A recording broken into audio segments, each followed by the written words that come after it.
Hello, everyone, and welcome back. You're with the Loudini Rock and Roll Circus.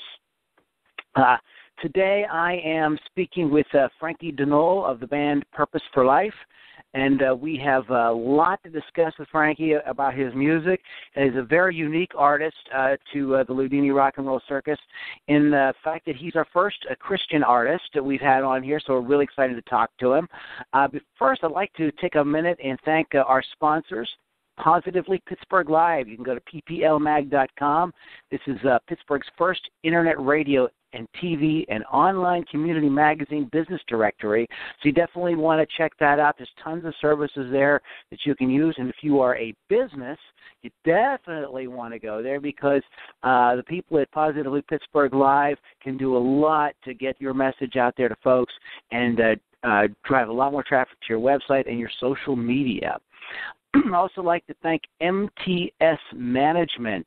MTS Management is more than just an artist management company. It's a bona fide rock star in the music industry, specializing in full-service artist management, publicity, and promotions and social media campaigns. MTS Management is on the cutting edge of today's new music business. Okay, we have like I said, we have a very unique and interesting artist here with us today. Franki Dennull is an independent Christian singer-songwriter based in Massachusetts. He has a unique sound that some compare to Bob Dylan and John Lennon. In fact, Bob Dylan is a fan of Franki's SoundCloud page. Franki also has a unique ministry. In addition to the church and music festivals that a lot of artists play, Franki spends a lot of time in jail.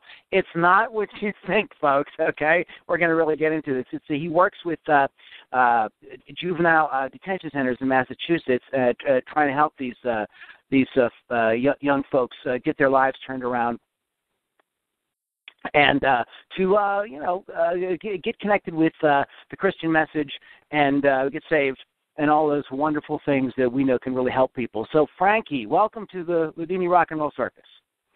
Well, it's wonderful to be here. I'm happy to be on the circus. You're on the circus. It can be a little crazy at times. Here's what I wanted to ask you before we get into the whole ministry and everything, because with Christian music, I've been a fan of Christian music as well. I mean, I go back with people like Larry Norman and Randy Stonehill back in the 70s. Okay, yeah, I definitely could feel that from what you were doing. But, it's hard to separate Christian. With Christian music, you can't really separate the music from the message.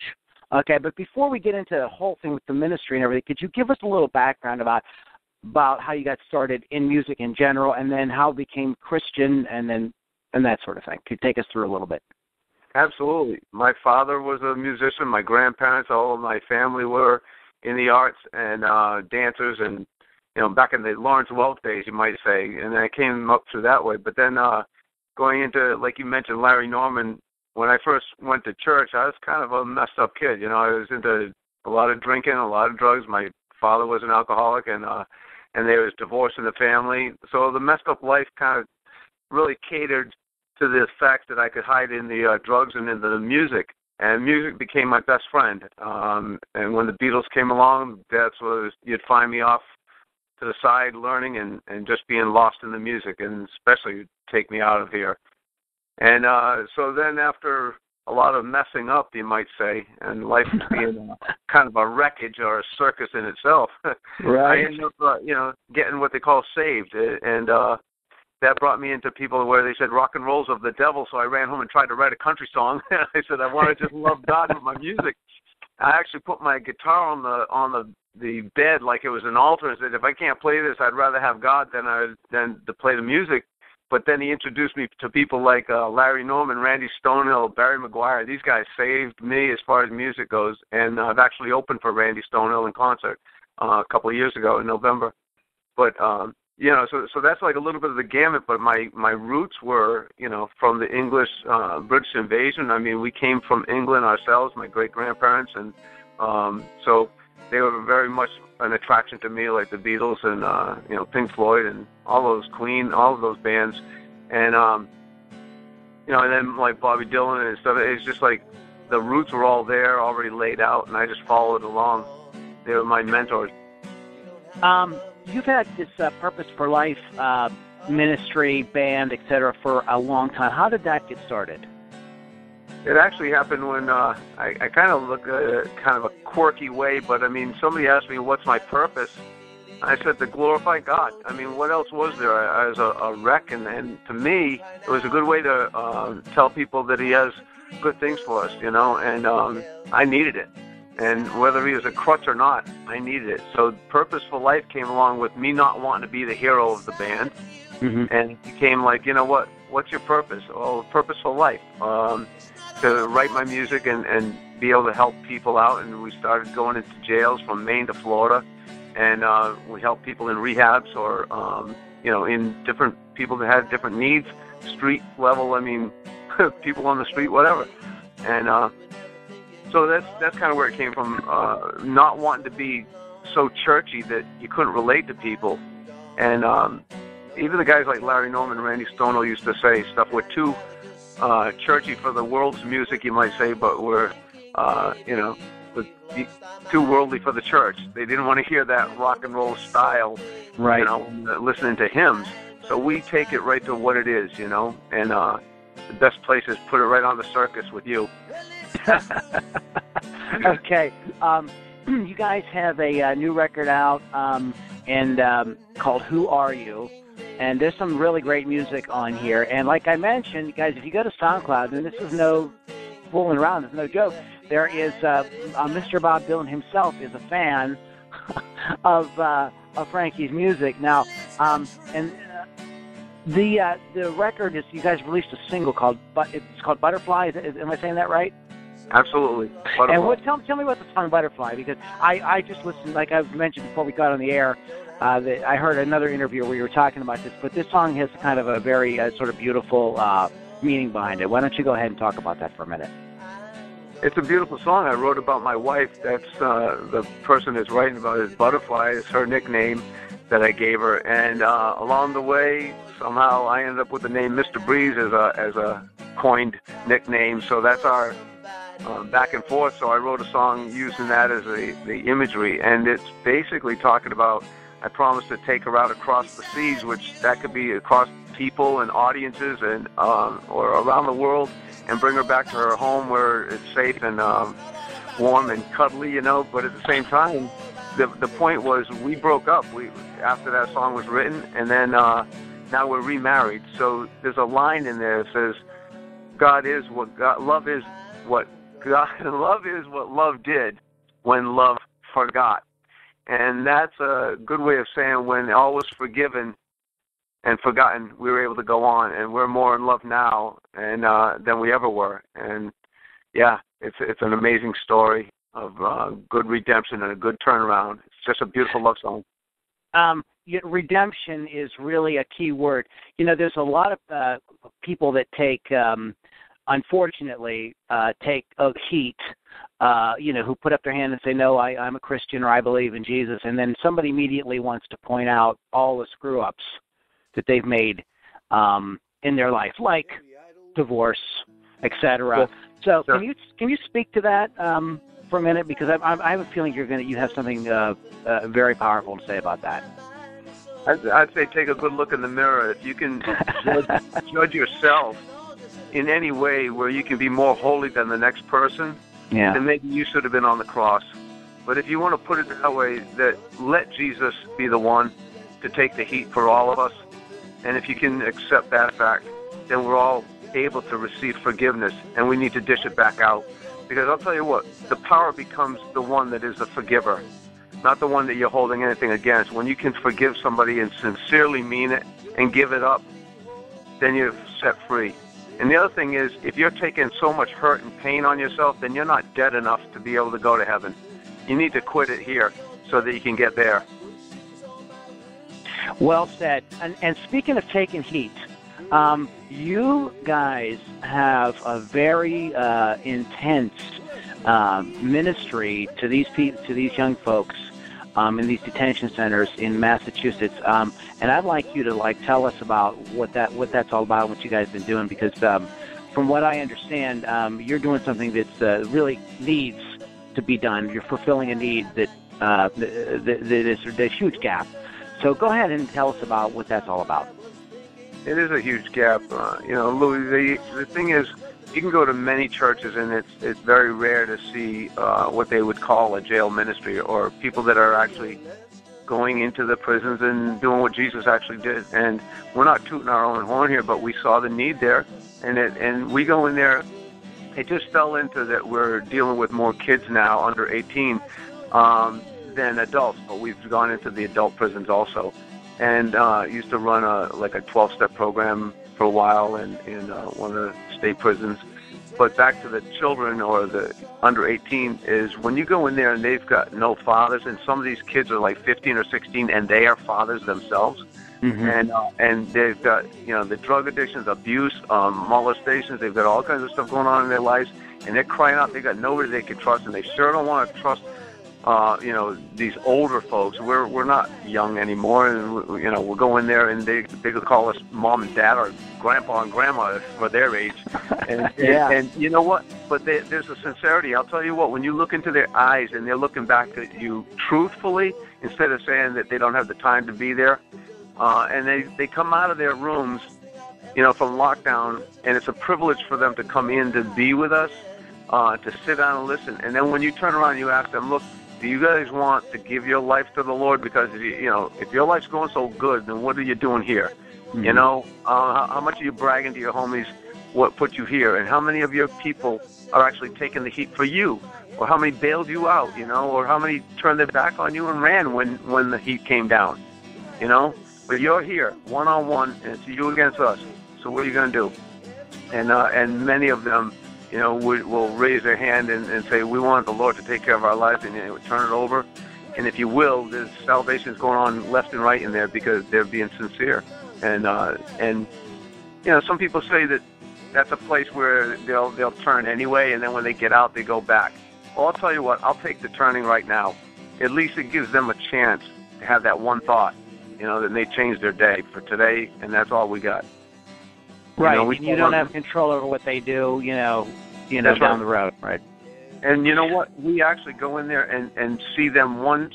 We don't have a long-going relation with them all the time because some of them are there for a day or waiting trial, and they may get out, or they may be put into long-term, and so we never know. So we actually hit it hard the first time we see them, like, here's the message, we're loving you here, and then we may never see you, Yeah.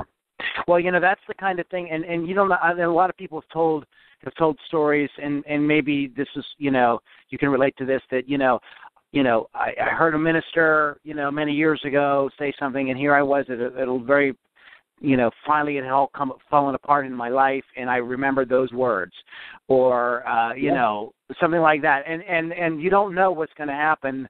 So so they may get back out and may start screwing around again, but, down the road, that the Holy Spirit is, ever present, and, it's always tapping on your shoulder. You know what I'm saying? And Louis, if I can, I want to step in about something. We went into a Maine state prison, and I won't name names, but there was a colonel. I guess he's one step short of a general in the military. And I was a hippie man. My hair was down the middle of my chest, and long hair. And I'm coming in there and talking to him about the Lord. And the guy's standing in front of me and saluted me with tears coming down his eye. Now, he wouldn't have given me the time of day. Hippies in the military don't get along. And this guy cried out saying, from us coming in there, it broke his heart, and he was so thankful for us to be there that he saluted me and thanked me for being in there and changing his world, with the message. So, you know what? I'll take the fact that I've been a screw-up, drugs, drinking, adultery, divorce, and everything else.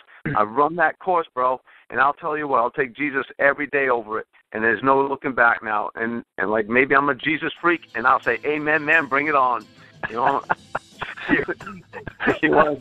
It's okay with me, man. I've been called a lot worse, and everybody knew what I did when I was doing those other things, too. So now you can know what I do now. It's just like, and I love it.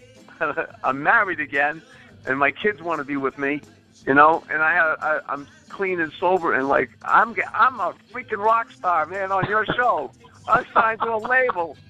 39 years of living like a rock star got me nowhere except for DUIs and divorce, and now I'm looking at me. I'm like, this is a pretty good trip, man.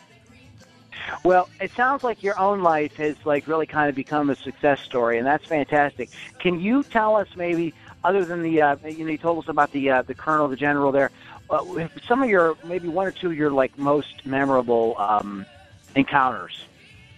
Can you give us maybe a few other examples?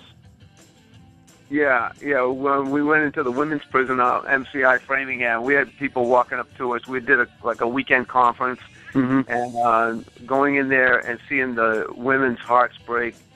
They were mothers and were away from their children, and they're walking up to you with napkins and having you sign their T-shirt or a napkin, and they're writing you poetry and trying to, or want to sing a song with you, and just seeing their hearts breaking and turning around, that's the reward. People think they're a captive audience, but I'll tell you what, they're the most sincere people. They're actually our best audiences have been in jails, to be honest with you. The truth is, when they're there to listen to you, they're listening to every word that you're saying, and every song you sing, they're owning it. So it's a beautiful place, Are you affiliated with any specific church or denomination? Well, it's called a non-denominational, and yes, it's called His Providence Church, and it's over in Seekonk, Massachusetts. It's one of many churches that we've been involved with over the years. Truthfully, I'm kind of what they would consider an evangelist now, and the point is, I go wherever God's sending me, or where I'm led.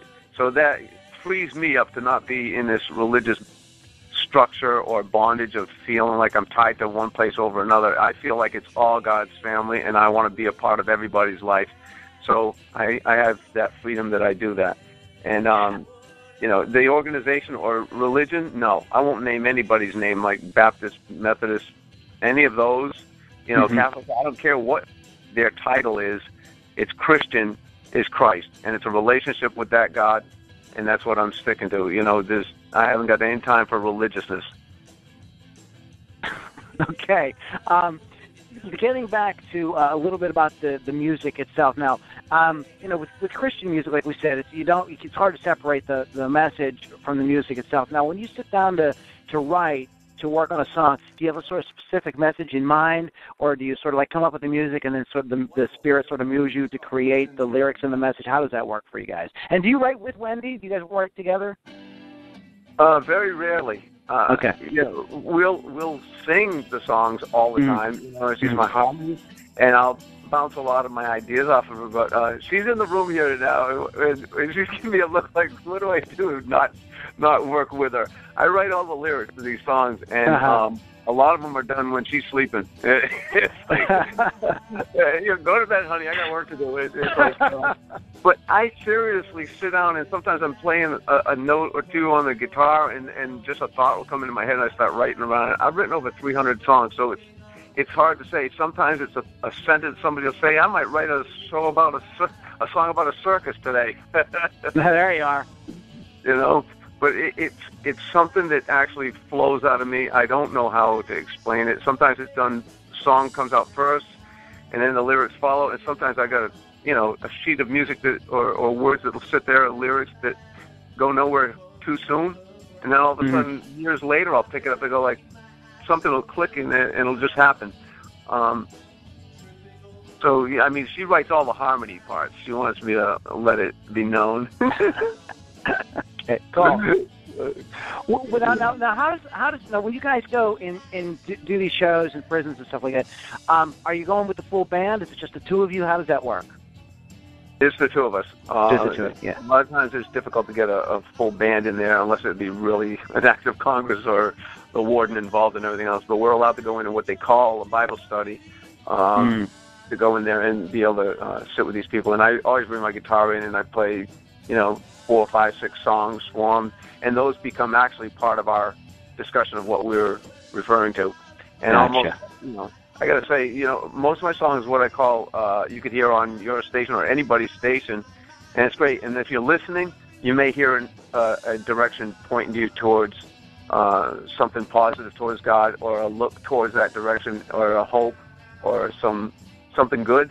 I try to write songs about love and things that have gone on experiential, and some songs are like, get off the crap, that's got you tied down. I mean, trying to impress people to follow a good example,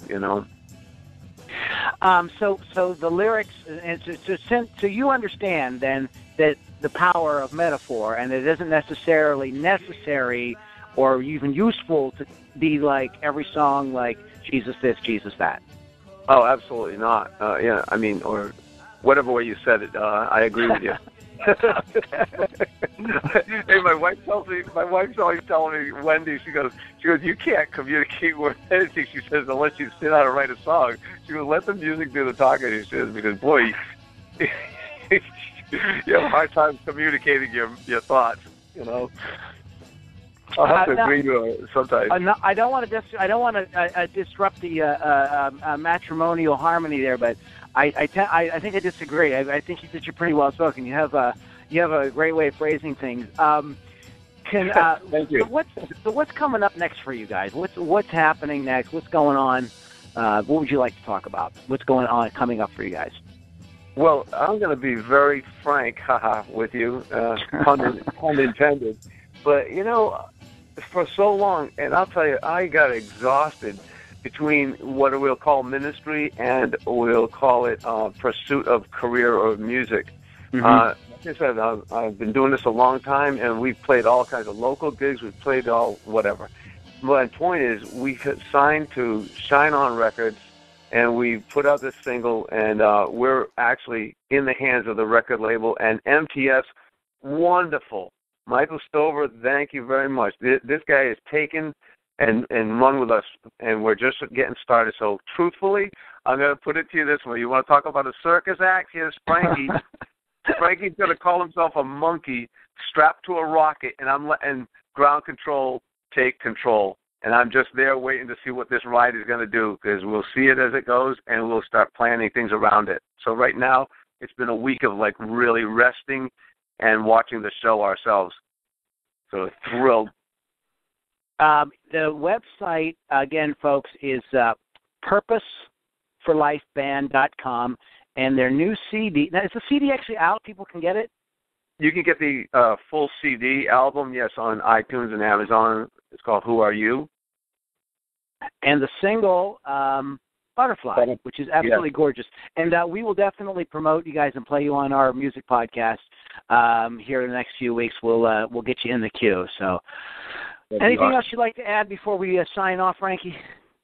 I just love to thank Laura Patterson, Shine On Records, and Michael Stover from MTS Management.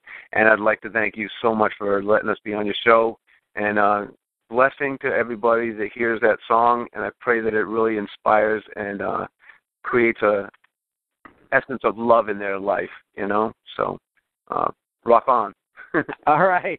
That's all right, Frankie. Thank you so much. Franki Dennull, folks, you can go to purposefulifeband.com, and you can navigate there to iTunes to get the CD and all the good stuff. Hey, Frank, you have a great rest of the day, okay?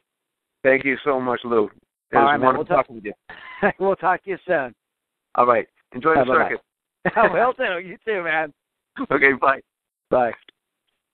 All right, everyone. That was Franki Dennull. The band is Purpose for Life. You can go to purposefulifeband.com. And you can always find out more about what's going on with the circus at the LoudiniRock'n'RollCircus.com. Go to LoudiniRock'n'RollCircus.com. And once again, our wonderful sponsors, MTS Management, that's MTSManagementGroup.com. And MTS is working with Franki Dennull, so one of the artists here that we just spoke with. And I'd also like to thank Positively Pittsburgh Live. They bring all the good news about Pittsburgh. And you can go to pplmag.com and find out more about that. Again, it's LoudiniRock'n'RollCircus.com for all your rock and roll needs. My name is LouLombardi, and we will see you guys on the next podcast. Thanks for listening.